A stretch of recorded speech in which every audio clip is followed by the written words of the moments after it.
హరిచరితము పరమ పవిత్రము పాపలవిత్రము భాగవతం శ్రీ భాగవతం కలివార విని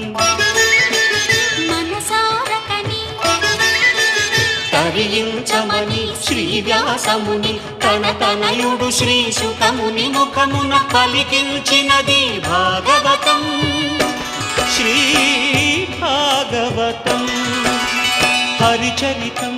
రసభరితం శ్రీ హరిచరితం నవరసభరితం భాగవతం శ్రీ భాగవతం